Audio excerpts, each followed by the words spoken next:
When there's nothing left but the fire in my chest and the air that fills my lungs, I'll hold my tears and Welcome to Iron Rhetoric with your intrepid host, Pastor Brett McAtee. Truth forever on the scaffold, wrong forever on the throne. Yet that scaffold sways the future, and behind the dim unknown standeth God within the shadow, keeping watch above his own.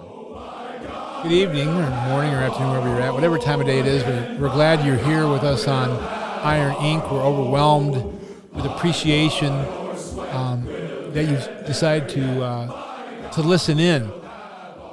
There's a lot of great stuff out there, and we're humbled by the fact that you would think that there was something worthwhile in learning here. We've started a series at looking at Jeremy Carl's book, The Unprotected Class, subtitled How Anti-White Racism is Tearing America Apart. The first one was, we gave kind of an introduction to the subject. We gave a top-down view. We've been quoting from Carl at different places in his work. This is not so much a book review; it's maybe a book discussion. I'll quote from the author, and then I'll discuss with him theoretically, or pretend, and bring out some other issues at the fore. In the second chapter, he titles "Civil Wrongs," and this, of course, has to do with the civil rights era. As I mentioned in the last broadcast, the civil rights era was largely driven by Marxists. There were Marxists that were all around Martin Luther King. Martin Luther King himself was trained by Marxists. He has become an emblem for, I would say, an anti-America Americanism. In other words, Martin Luther King and his vision completely reoriented the direction of America. Indeed, there's a chap named Christopher Caldwell who has a book out. Can't remember the title of it off the top of my head. I've read it. But he makes the case that the civil rights legislation basically gave America a new constitution, that it was so invasive. Had such a termite effect, so to speak, on the original Constitution, that with what was passed in the civil rights legislation in the 60s, especially the 1964 Civil Rights Act, in essence gave America another constitution. That brings up the fact that we'd had new constitutions before that. In other words, we haven't had the original Constitution since 1861. But whatever constitution that Lincoln brought in, which was really an empire, or nationalist empire constitution, eliminating states' rights, that was eclipsed finally with FDR. And then what FDR brought in was finally eclipsed with another constitution with the civil rights. But you could see all of them if you look at them. You can see each one as a logical extension of the previous one, except for the original Constitution. What happened in 1861 was a change of change of pace completely with what had gone before. But after that, with what FDR did, and then with what Lyndon Johnson and others did, those were just extensions, logical extensions of what had already been done. Having said that, what Clark is now looking at, and by the way, I would recommend that Caldwell book, Christopher Caldwell. You can find it. I don't remember the title, but you already know enough to know to find the book. But we're going to open here by looking at chapter 2 by quoting from Senator Hubert Humphrey. I don't know how many of my listeners remembered Hubert Humphrey. HHH was his initials. Don't ask me why I remember that. Hubert Horatio Humphrey, senator from Minnesota, ended up running with Lyndon Baines Johnson in 1964 to become vice president, ran on the Democratic ticket in 1968, which was a landmark election. He lost the election. It was a close election to Richard Nixon, but the reason he lost is because the Deep South went for George Wallace. Well, anyway, Humphrey said, "I will eat my hat if anyone can find language which provides that an employer will have to hire on the basis of percentage or quota related to color, race, religion, or national origin." And that was him speaking during the debate over the Civil Rights Act of 1964. Well, if Hubert was only alive today, he died approximately, I think, 1975, 76. He was around that time, so he wasn't able to see the full extension of what came in terms of the Civil Rights Act, but he'd be eating a whole lot of hat if he had been alive. And so what Jeremy Carl does is he goes into this era of the civil rights, noting exactly what happened in the civil rights era. He talks about all the affirmative action cases. He said it was affirmative action began in 1965, which required all contractors that conducted more than $10,000 worth of business with the government to take affirmative action to ensure that applicants are employed and that employees are treated during employment without regard to their race, color, religion, sex, or national origin. And from this small statement, an understandable reaction against racial discrimination in some U.S. unions, at the time, a giant civil rights bureaucracy grew. Right? And so that continued to grow until we have what we have today in the affirmative action, the set-asides, the quotas. They've tried to roll that back legally in some ways. You had the Regents of the University of California versus Back that said while specific racial quotas for university admissions were impermissible, it was permissible to use race as a factor in admissions and so-called affirmative action policies. And so more and more cases try to restrict it, but the universities now are working on how to get around the restrictions that are trying to roll back even so incrementally the giant that affirmative action legislation has become. Clark goes on to cite, when he says the Civil Rights Act of 1964 created an army of bureaucrats, lawyers, and others who became its enforcement arm. And when expanded into the Fair Housing Act of 1968, it increasingly controlled even the minutiae of how and where Americans lived. Not for nothing, as Christopher Caldwell notes, did Yale's great rival civil rights historian C. Van Woodward refer to the Civil Rights Act as America's second Reconstruction. So there it is again. The first Reconstruction changed the Constitution completely. The Civil Rights Act, Caldwell argues, and Clark agrees, changed the Constitution again to make it even more logically consistent with the direction it was already arcing towards at that particular time. Clark cites Caldwell, saying that much of our current struggle is over a question of which of our constitutions will ultimately reign supreme. Our struggle against anti-minority racism, represented in the Constitution of 1964, has swallowed every other consideration of what makes a successful society. And so what's happened here is that we have a full-blown extension, and now it's creeping in more and more into different areas as he's going to unfold in the book, so that the white man is more and more being discriminated against in his endeavors just to lead a successful life. And so he talks more and more about this idea of the different constitutions that we've had. And he says, he talks about disparate impact. And disparate impact is the idea that laws are not supposed to impact people in a disparate type of fashion.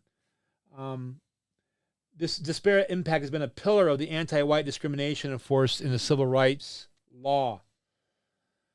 And so he goes on to talk about this disparate impact, and he says, disparate impact has been used exhaustively to deprive whites of jobs that they would have otherwise earned. Much of this happens not overtly, but due to the ubiquitous looming threat of a disparate impact lawsuit. Companies simply won't try to implement policies that might inadvertently give an advantage to whites, even if there's a compelling non-racial rationale for their use. Most companies, above all, loathe legal risk. The internet is filled with websites advising employers on how to avoid unintentional disparate impact in their employment practices. Right? And so, because they're afraid of lawsuits, companies are going out of their way to be woke, basically is what that is. And to be woke means the exclusion of white males, especially climbing corporate ladders. Then there's the whole issue of freedom of association that he touches on. The third pillar of anti-white civil rights laws has been the removal of freedom of association. That was a bulwark of America's original Constitution. And as Caldwell notes, in the age of entitlement, eliminating freedom of association from the Constitution changed everything. And so this disparate impact, this idea of affirmative action, this removal of free association has changed everything. So the freedom of association has to do with the right of a business or an individual to choose who or she wants as customers, just as any customer is free to choose what business he or she wants to patronize. And we've seen this all over the place with people being sued because they wouldn't make a cake for the sodomites, or they wouldn't do a floral arrangement for a sodomite wedding. This is a denial of freedom of association. And Clark, citing Caldwell, says this has changed everything. But now you can't even say that an owner ought to be able to be free to decide who he wants to do business with. That has now been supercharged with the idea of racism. Strauss, he quotes from Leo Strauss, he who noted the dangers of attacking private discrimination. Strauss said that this would entail the abolition of the private sphere, the denial of the difference between the state and society, in a word, the destruction of a liberal society. And then Clark goes on to say this is just what our civil rights regime has done. We have destroyed liberal society, and by liberal I think he means classical liberal, as in the idea, which includes the idea of a freedom of association. And then he includes those cases that we've already talked about, the cakes and the florals, and has talked about how that's destroyed freedom of association. And then he moves on and he has a section where he talks about how judiciary is being used to be the hammer in all of this. And he uses affirmative action as an example. He says, most people, I'm quoting here, think of affirmative action as a thumb on the scale, but in reality, it's more like a ton of bricks, particularly at the elite level. I'm quoting here still. In one recent cohort, just 29 African Americans scored over 170 on the LSAT test, law school admission test, an average score for a top 10 law school. And note that this average itself is depressed by affirmative action admissions. In that same year, more than 1,900 white applicants received this 170-plus score and more than 61-to-1 ratio. And yet, it's the African Americans that are being invited in, even though they did not do as well on the LSAT test as others. And so that's what he means by the ton of bricks that's being set on the scales here against white people.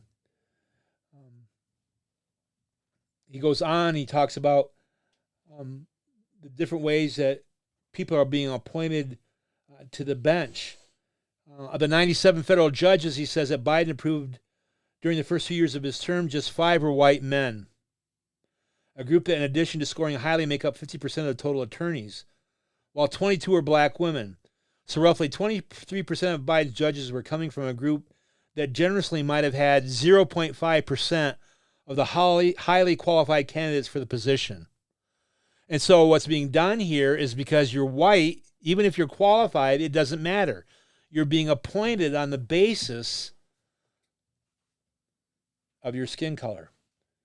And you're being not appointed on the basis of your skin color. And he goes on, he talks more and more, spends several pages talking about how the ton of bricks has been laid on the scales against the white man in the civil rights issue. More could be said here on the civil rights issue. It was It was a huge mistake from the beginning in the way it was crafted. One thing that we should note here is that when this kind of legislation is crafted, you have lofty aspirations and lofty intent, but what happens is that the bureaucrats are the ones who get hold of the law and enforce it. That is unelected bureaucrats, and they're the ones that end up making the guts and the entrails of the law. And that's what happened. And what we have is we have the leftists that are just overwhelmingly manning both our state governments and our federal governments, and they're the ones that craft the application of the law, and that ends up having an impact too in this discriminatory fashion. So anyway, we move on where he talks about the impact of discrimination against the white man in the area of crime and punishment. And the point of what we're doing here is not that the white man should be able to lord it over other people. The point is that just as the Japanese have a homeland, there's nothing wrong, or just as the Chinese have a homeland, there's nothing wrong with the idea of the white man having a homeland, whether it's in the European countries, whether it's in America. But yet the New World Order has this agenda of stripping the white man and building an empire globally of one world government. And it takes a while to see this. And you have to spend some time digging and doing your reading and doing your own research to see this. And you have to understand at the same time that what's happening is the media, which is the cat's paw of the state, they're doing everything they can to dissuade people that any of this is happening. Oh, that's in your imagination. Oh, you're a conspiracy theorist, or you're a fruitcake, or you're a nutcase. And so it's the whole Fox approach to conquering somebody. Sun Tzu talks about that in his book on war strategy. He talks about, as I recall, it's the lion or the fox. And he talks about the idea that if you're the fox and you can just basically deceive your opponent and lull him to sleep and conquer him that way, that's better than doing the destructive work that the lion does. And so that's what's going on, is this both fox and lion working together in Sun Tzu language, and we're being destroyed. We're being lulled to sleep. We're being told it's not a problem. We're being told it's our imagination. We're being called racist. We're being called kinist, whatever phrase you want to use. Even guys like Stephen Wolfe and C.J. Engel, who go out of their way, and I agree with this angle of what they're doing, go out of their way to say that they're not advocating an all-white America. They're just advocating, in C.J. Engel's phraseology, for heritage Americans.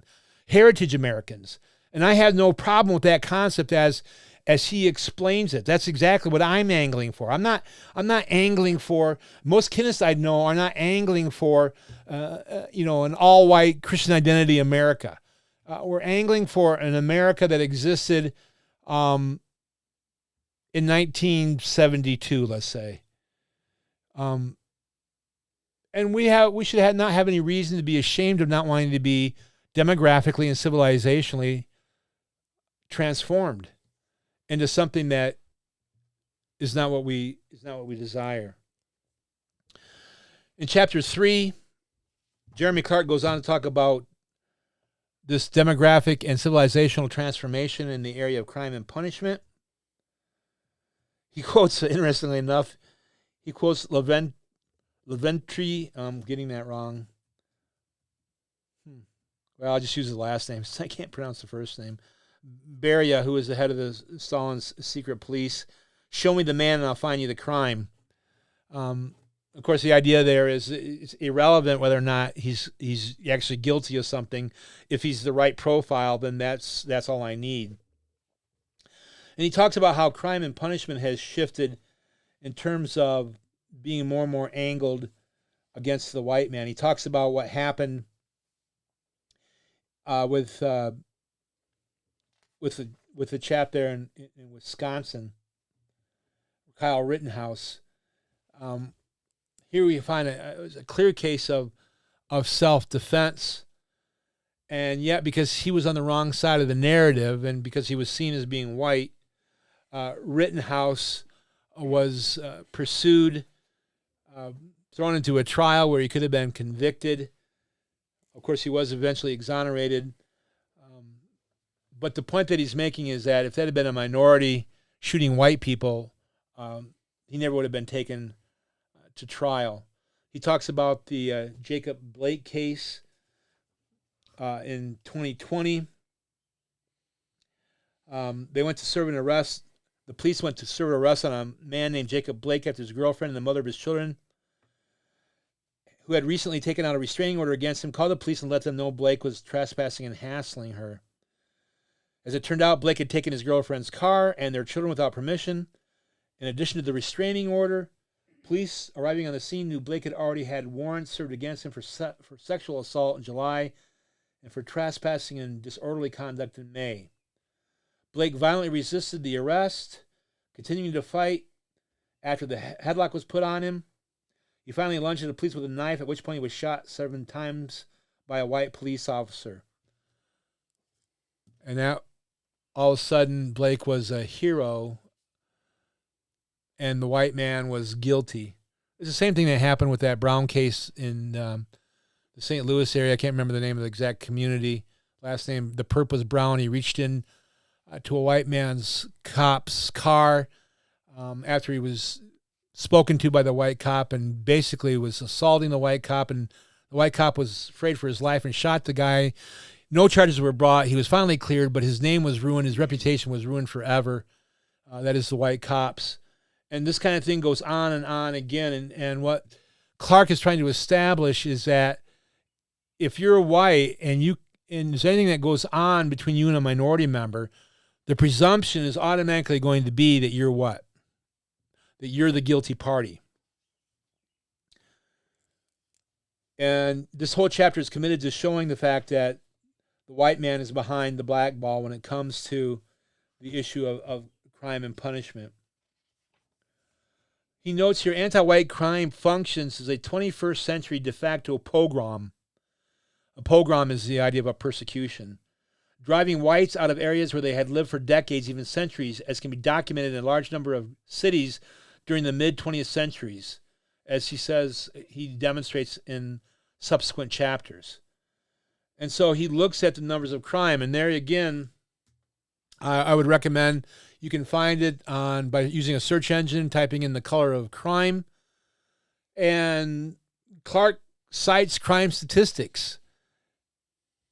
And I'm not going to take the time to cite those statistics, except to say that when you look at the crime statistics, the violent crimes, it's simply the case that minorities are overwhelmingly the perps when it comes to violent crimes.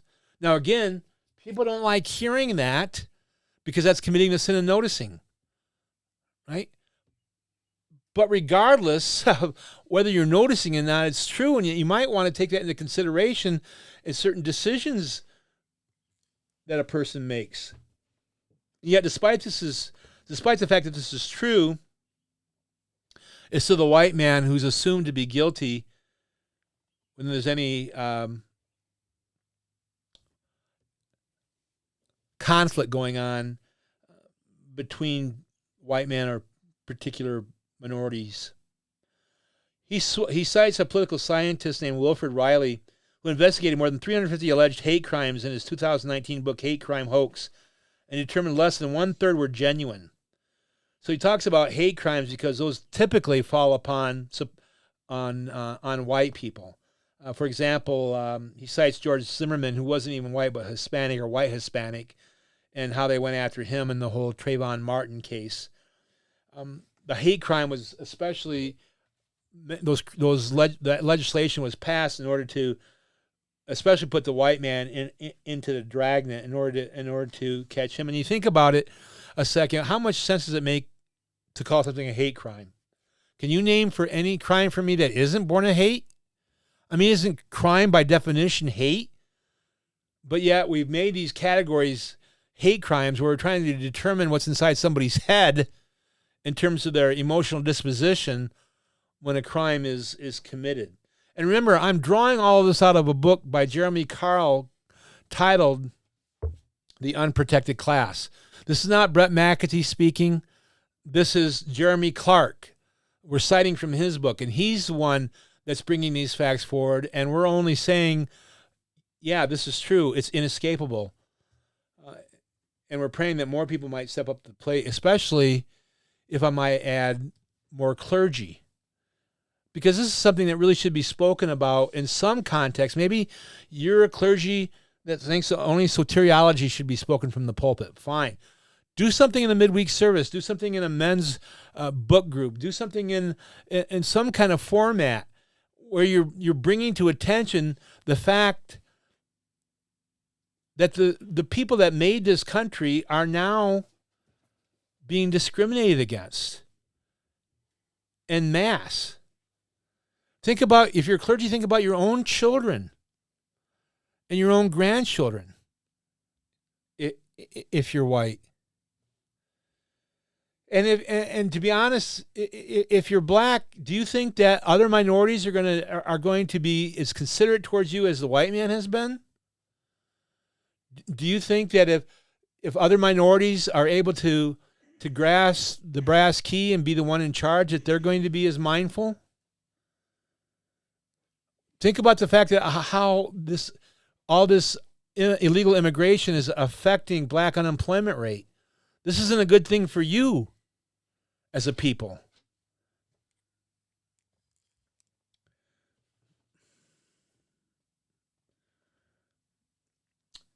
Quoting Clark here again. He says, white defendants in prominent cases are hunted down while the stories of white victims are minimized. African Americans, who represent just 13% of the population, are perpetrators of 33% of total fatal violent crimes.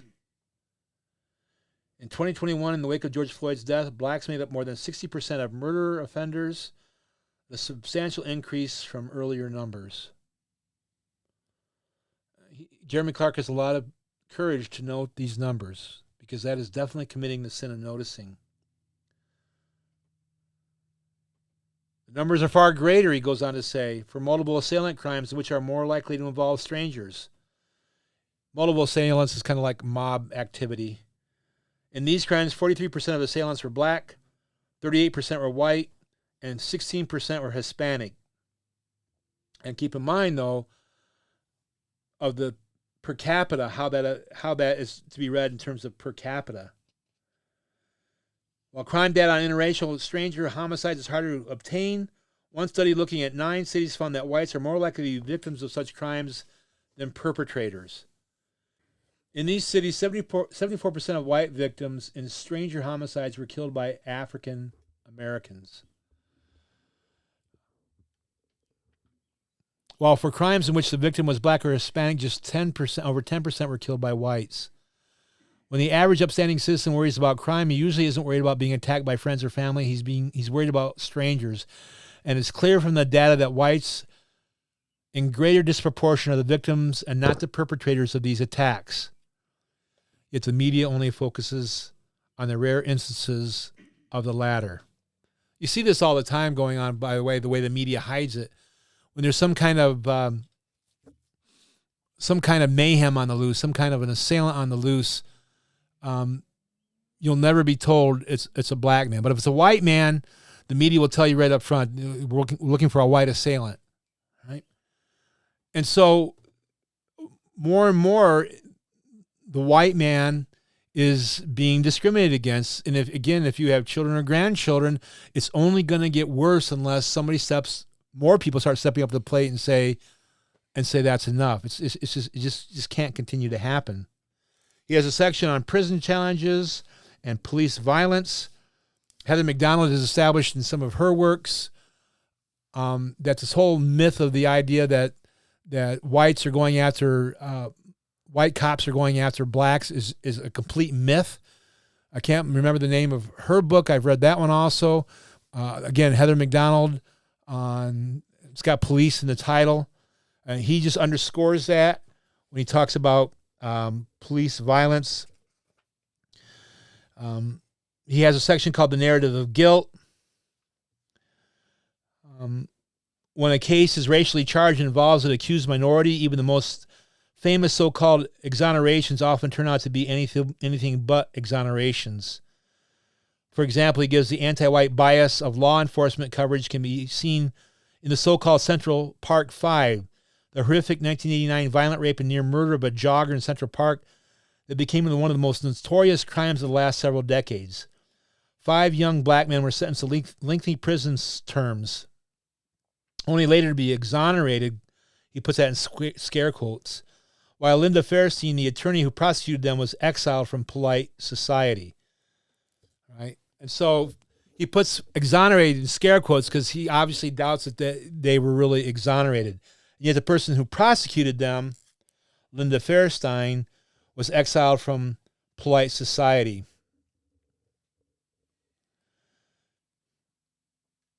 He goes on to note here, the attorney Fairstein was most recently attacked in the Netflix series When They See Us, which focused on the events and was utterly slanted in the favor of the defendants. And that's the way it happens over and over again when it comes to crime and punishment.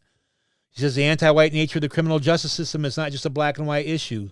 Whites are also victimized even by groups with very low rates of criminal offenses. In particular, the whites have been blamed for anti-Asian hate crimes under the Stop Asian Hate hashtag, a charge that constitutes a blood libel. This is supposed to be the result of comments that Trump made about COVID, which allegedly stirred up the antagonism of whites towards Asians. Yet he says here, interracial violence against Asians is predominantly of the black on Asian variety.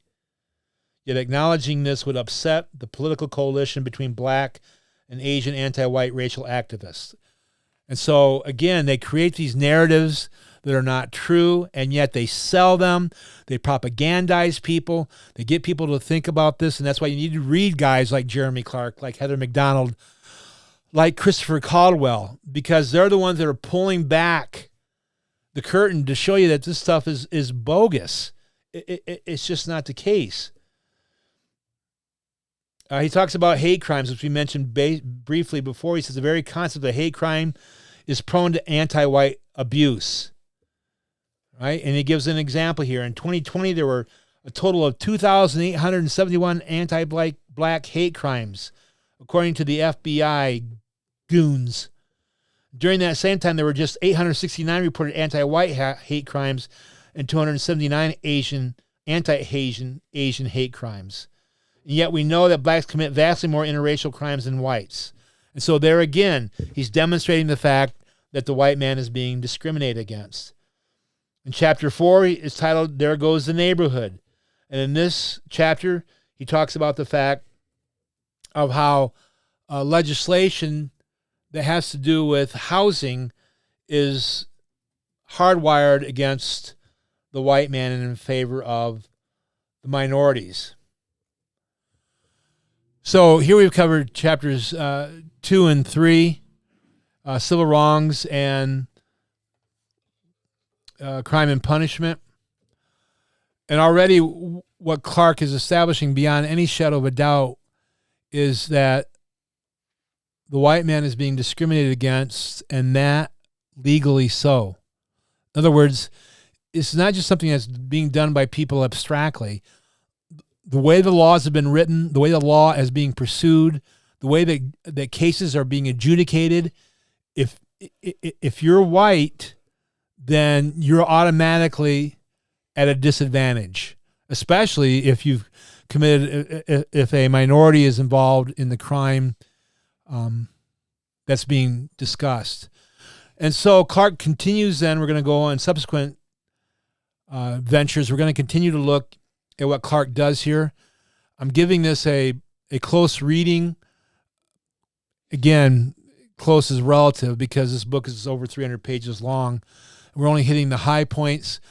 But again, it's all done with a view towards the idea that Christian people ought not to be ashamed to want to protect themselves, their family, or their people, their kin. There's nothing wrong with that. And right now, everything, the gun is loaded and is pointed at us. What more can I say? And yet, all I can get from people when I try to bring this out is, "Oh, you're a dirty racist," or "Oh, I can't associate with you anymore because my other friends just won't have anything to do with me as long as I'm associated with you." And so, yeah, I'm wearing this kind of on my sleeve, but I have to say that this book has been, yeah, I told you so book. this is a hill to die on. And if we don't die on it, our children will. You know, it's always been a motto, if there are going to be hard times, let them come during my time so my children don't have to suffer, my grandchildren don't have to suffer. Let me be the one to bear That's the way that a Christian thinks. Let me be the one to go through the hard times so that my children and grandchildren don't have to. And right now, that's not what's being done. And frankly, it's a lack of, well, it's two things. It's a lack of understanding, the kind of things that Jeremy Carl brings out, the kind of things that Thomas Acord and Darrell Dow bring out. It's a lack of understanding. You've got to spend some time doing your research, but also, for some people at least, and I think more than some, it's a lack of courage. They just don't want to see these things. But if you don't see them, your kids are going to see them. Well, that's what I have for this evening. I don't want to be melodramatic, although I probably can be that way at times. Remember to remain confident. We're looking at this thing. We're staring into the abyss, so to speak.